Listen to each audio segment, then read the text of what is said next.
Ooh, okay. What was my definition of success as a Scrum Master? Well, it evolved over time.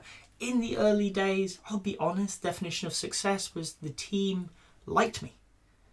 I was at a point where I was brand new as a Scrum Master and I was thinking, am I doing this right? Are they happy? Do they think it's useful? All of these doubts running through your mind. Over time, I realised as long as I was doing a good job, they didn't really care. And a good job really was, are the team improving? So that became my yardstick. As a team, are they getting better? In whatever sense that meant. In the early days, it was technically. Are they getting a better technical foundation? I'm going back to the early days of continuous integration and things like that. So are they getting a better understanding of TDD? I was still working as a developer as well, as a lead developer. And so that was still my focus, was are we as a team better this week than we were last week? Better this sprint than we were last sprint? In a technical focus. And that moved on as I moved away from the technical to a more relationship focus. Are the team getting on? Can they have the conversations that matter?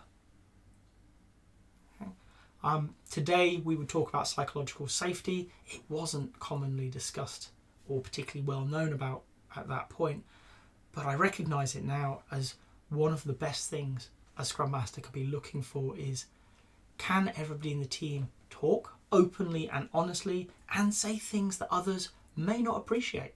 Can they invite conflict in and handle it in a sensible and mature manner? That's what I was looking for. And for me today, that is still one of the key things that you're looking for in a team. It's one of those things that I see as a great success for a Scrum Master. Over time, my sphere of influence grew as I understand the role and I grew into it more to be more organisational. And it became, how is the organisation impacting my team? Instead of working within the constraints of the organisation, can I change those constraints? Can I challenge them effectively to yet again help that team improve, both technically in terms of delivery and in terms of their relationships? And that's really where I stand today. Success for a Scrum Master is all of that. Simple as that. All you have to do is keep everybody happy, make sure they're improving, both in their technical terms, in their relationship terms, in their process terms, in the organisational structure and policy terms. Just do that. This is why it's a fascinating role, and this is actually why it's such a hard role, is that's a lot of different things going on at any one time. But what I would say is, if you're new to Scrum Mastery or you're working with a new team, start small. Start with just them. Don't worry about the organisational constraints. They ain't going anywhere anytime soon. So, are they able to create a process together and improve it? Are they able to improve their relationships, their interpersonal conversations? Are they able to invite conflict in and have those discussions, no matter how uncomfortable they may feel at the start? What you're working towards is worthwhile. And as that gels, move your focus and start considering the organisation around it. Maybe it's the near organisation within your department or the wider teams.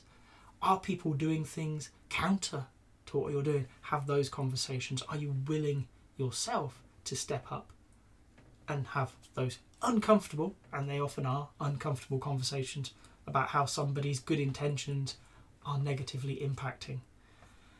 And then when we've got the near organisation healthier, it will never be perfect, but that's not the point, it's healthier, you will see the impediments are really outside of that sphere of influence, and you need to build your relationships and work out how to engage in the wider organisation and support them, help them, and advocate an agile way of working with them, so that ultimately that little team that you were focused on at the start is better week after week, sprint after sprint.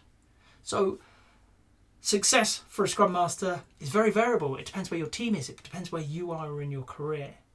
But ultimately it's going to come back to, are the people around you, be they teams, leaders, or whole organisations, better today than they were last week? And is it reasonable to assume that next week they'll be better again? If you've got to this point in the video, I hope you've enjoyed it. If so, a like would be appreciated. If you want to hear more from me, more answers to questions that maybe you've got in the Agile world, please subscribe to the channel. And if you've got a question that you really want answered, drop it in the comments. I promise we'll get around to it. Thank you.